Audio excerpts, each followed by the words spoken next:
Keep it 100.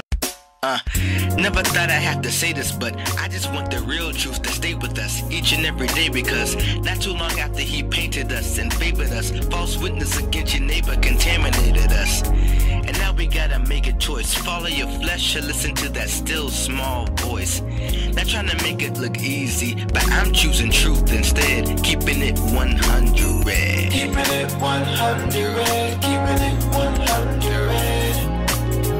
Keeping it 100, keeping it 100, keeping it 100. What's up? What's up? My name is Abby, I'm Q.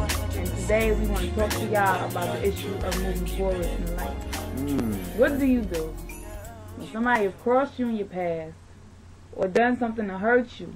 Do you mop around? Do you carry it for the rest of your life, or do you let it go? Well, you know, it's not one person that I don't know who has never been in confrontation, never been in conflict. And so it's a situation that all of us, you know, we deal with, whether it's somebody stepping on our sneaks, whether it's somebody that's, you know, that's just offending us, and us in our background, our family, or something like that, our intelligence. A lot of us, we deal with things like that, whether it's somebody that we don't know or whether it's a family member or somebody that's really close to us. And so many are trying to find out some kind of process. How do we do this thing? How do we let go? How do we forgive? If we even need to forgive. And so we're just going to get in the Word, get in the Scriptures for a little bit, chop it up, and find out what the Word says about it. Absolutely. The first text that I want to take y'all to today is found in Matthew 18, verses 21 and 22. Let's see what Matthew has to say, or Jesus rather, has to say about forgiveness. Then Peter, this is verse 21, then Peter came to Jesus and asked, Lord, how many times shall I forgive my brother when he sins against me? Up to 7 times? And Jesus answered, I tell you, not 7 times, but 77 times, or 70 times 7. What you think about that, Q? Well, looking back, you know, at that time and things like that, I'm finding out just from reading about the situation that rabbis, that Jews back in that time, their official, their maximum time of forgiveness, it was 3. And so Peter, when he's coming up to Jesus, he's asking him something that's like, he thinks that he's already bringing a good amount to the table. You know, 7 times? The rabbis at that time, they thought it was like 3 times and you're done. And so Jesus, he flips the script again, as always, and he says 70 times 7, or 77 times in their culture.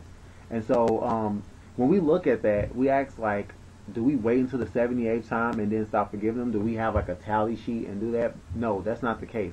Jesus is saying, forgive as many times as the person offends you. Forgive, forgive, forgive, you know. And he gives good reason for that. He gives good reason for that. We're going to break that down a little bit later.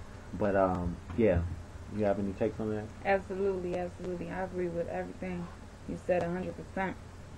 But that's just the first part of the battle, is forgiving somebody. And that's usually the most difficult part of the battle. But not only do you need to forgive, but baby, you need to let it go.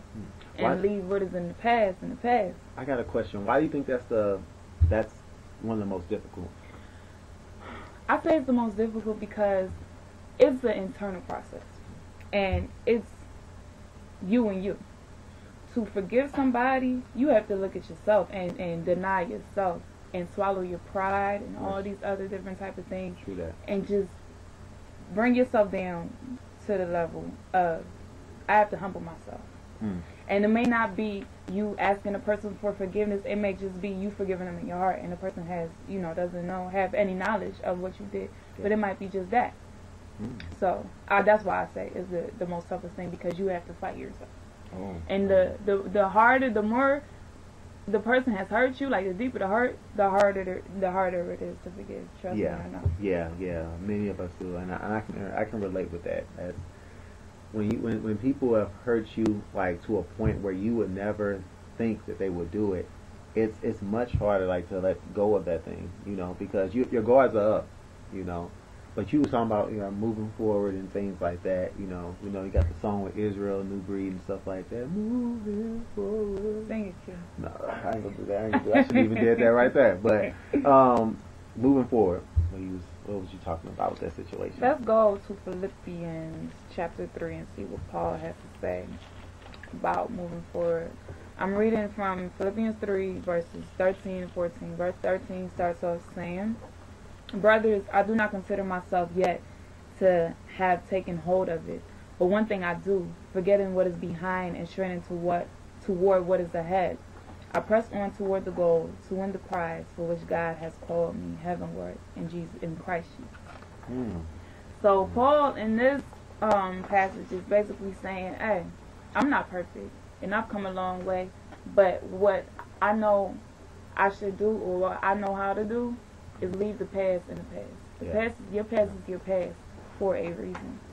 Wow. Forget what is behind you and strain.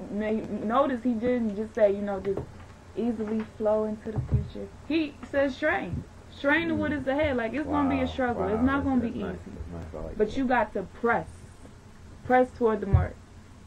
Press toward the mark. Oh, wow. Keep it moving. Keep it pimping. Keep it moving.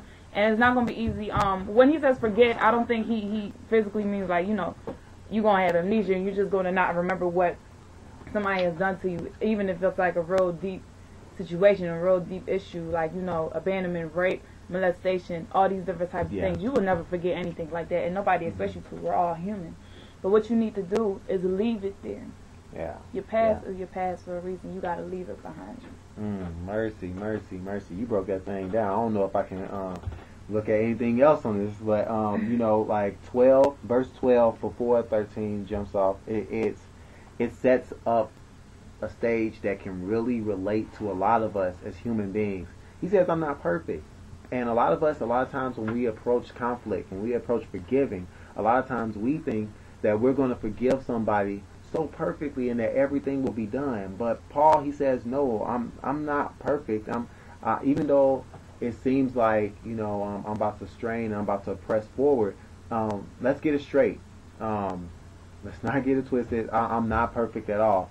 And neither one of us are. And so your forgiveness, we have to realize, number one, that we need to forgive. And number two, we need to move forward. Absolutely. But in moving forward, we have to realize that it's not going to be an easy feat. That sometimes we will stumble. Sometimes we will forget. We will remember that person who did us wrong. Sometimes we will attribute the things that they're doing in the present to something that they did back in the past and judge them.